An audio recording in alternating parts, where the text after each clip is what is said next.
Distinguished Fellow at the Mona campus of the University of the West Indies and former Prime Minister Edward Seaga and his team have created an interesting research portal, macrodata.org.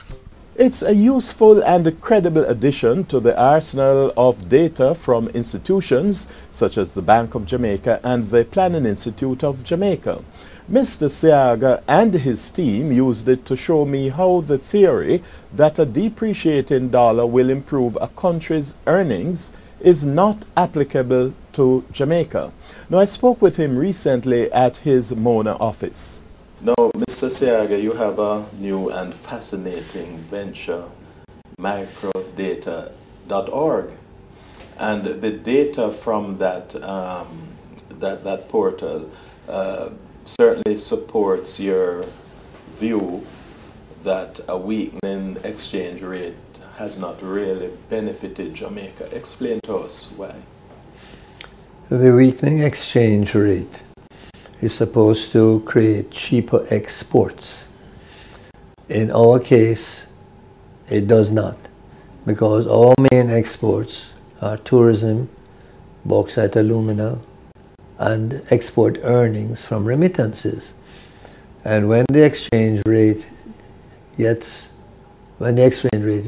changes, the rates in those three categories are all set in US dollars, so they don't change.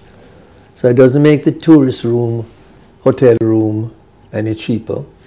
It doesn't make the ton of bauxite or the ton of alumina any cheaper, nor is it interfering with the remittance inflows. So we're not benefiting from it on the export side, which is what it was supposed to do.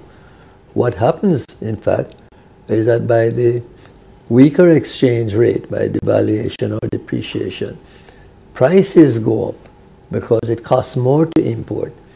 And that's domestic prices. Yes, and that's a cost to the consumer, the domestic consumer. It's a cost to the government who has to pay for the debt that they incur and the debt services that they have to make. And that has to be paid out in more Jamaican dollars to match with the exchange rate movement. So it is a negative and not a positive. And that is why I've been calling for a long time on the authorities to do what I did from 1987. And it went right through to the end of the decade, although I wasn't there till the very end, but the momentum, calling on them to peg the exchange rate. When I pegged it at that period, it was one of the main reasons why the economy took off and became as strong as it was in the last part of this 1960s. Those are the only two growth areas in our independence history. Last half of the 60s and the last half of the 80s. And the pegged exchange rate was, of course, instrumental there. You didn't have to peg the exchange rate in the 60s because there was no movement. But you know, Mr. Seaga, your critics may say that you had some wiggle room in the 80s to have that kind of, to do what you did with the exchange rate. Or how do you answer that? Well, I had to virtually enforce it on the IMF with threats and whatnot. There's no room for that now. The government badly needs the funding, and therefore they don't have much wiggle room. But there is room for argument. There is room for persuasion. And this is a much softer IMF than the ones that I had to deal with. They were strictly orthodox and rigid. Now I found people in the IMF who listen and who are even admitting, yes, that is so. But it's not something that they want to rush into. So you're not going to get an immediate response. But you must plant the idea and keep referring to it and keep talking about it until it comes to the point where if what we are doing by the strategy that has failed, the growth strategy that has failed for 20 years, continues to fail, then you have no other choice. Yeah. You have to change. And that's the only change that can be made. It's just a matter of how long it takes them to recognize that. The former Prime Minister appears sympathetic to the present PNP administration's dilemma with the International Monetary Fund. Yes, you have to be realistic. Yeah. You're not in a position to require. You're only in a position to request. Request, yeah. So you think some amount of moral suasion? Moral suasion. And, you know, I have done this with a couple of the members at the level of the teams that come here and the head of the team who came here last year. And they see the point, but as I say, it's going to take more of a critical situation for them to want to make that change. Change doesn't come easy within an institution like that. And it's not a change for the world, you know, because the exchange rate policy that they have for the world, which is pegged to inflation, is the appropriate one for the industrial countries. Yes. But these specialized little countries that have these special problems of not having any impact from the devaluation, that is our change of strategy. So we're not asking them to change up the whole world, just to change it. And I've done something like that for the Gulf states in respect of oil. And they're doing some softening in the Bahamas. You're watching Your Wealth, or Wealth Creation and Wealth Retention feature in On a Personal Note. On a personal note, it's a perfect slot to advertise your business. Call us at 754-6475 to learn about our advertising packages. You may also email us at allmedia6@cwjamaica.com. We're back with Mr. Edward Seaga, a former Jamaican Prime Minister and distinguished fellow at the UWI. In this segment, we look at the advent of macrodata.org and its possibilities. It's fascinating from the vantage point that it's hard to get data, certainly economic data, beyond 1960. Before that point, you seem to, you and your team appear to have put together a portal with valuable data. The question is, how do you ensure continuity of such a great idea? Or let me give you a little background before I answer that question directly. In the first place, this was not something that I had in mind when I came to UWI, but it emerged when I started to write my 2-volume autobiography, because I have a lot of data in there. It's a historical exercise, it's not an autobiography. And I was constantly looking for data in various journals and reports. And that is not something I recommend anybody who is doing any major or complex exercise to have to do. You have to find the journal for this year, the report for that year, etc., etc. So what we have done is, in the field of economics, banking, and finance, balance of trade, we have compiled all the data that is meaningful in analysis. And we have compiled that into one massive segment of macrodata.org.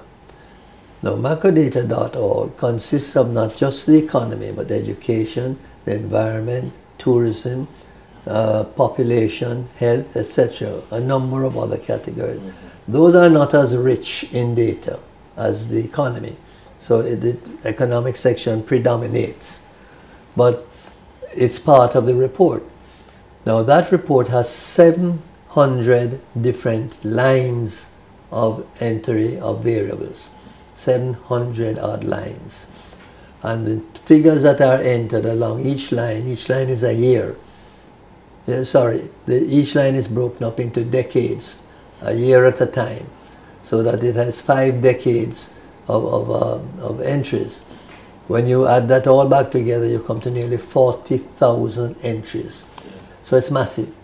If it was to be done in book form, as I had already originally thought it would be, the number of massive folders that you would have to carry around would make it inconvenient and, you know, unnecessary. And when changes come, you can't change up the whole thing in a book form. And it would be very costly. So that's why we decided to put it on a website of its own. So whenever changes come, you simply enter the correct change. Now every entry in there has a little flag that you key by a certain key in your keyboard that will tell you where that data came from. Mm-hmm. And all the data is government data. Yeah. Every item in there is government data. Mm-hmm.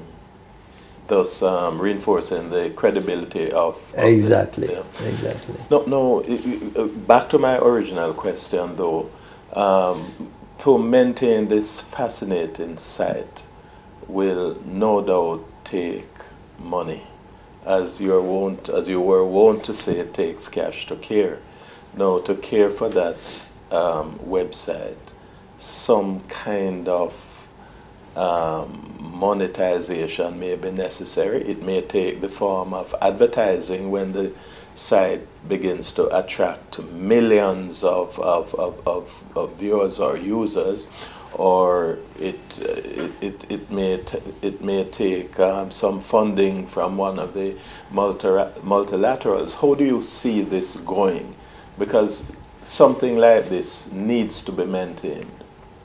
That's a very important question. And it is because of that that I've handed it over to the Mona School of Business for them to maintain it and to make the changes as necessary and to add on where necessary as well. Because I am not going to be in a part of UE for too much longer.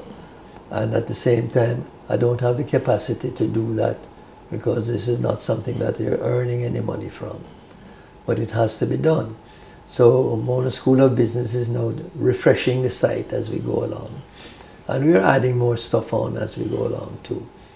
But what I want to see is not only this happening in Jamaica, I want to see it happening in the other English-speaking Caribbean countries. Because it makes no use for ministers and prime ministers and bureaucrats to sit down and talk. And they don't know what is happening in the other countries on a statistical basis. The generalities you're talking in. Yes. Unless you're going to get up and go and find the book and search it out. Yes.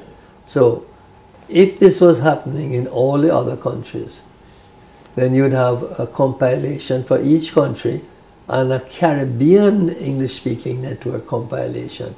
Mr. Seaga says such a compilation of data would be unique and perhaps only equaled by that of the OECD, the Organization for Economic Cooperation and Development, comprising 34 leading market-driven economies.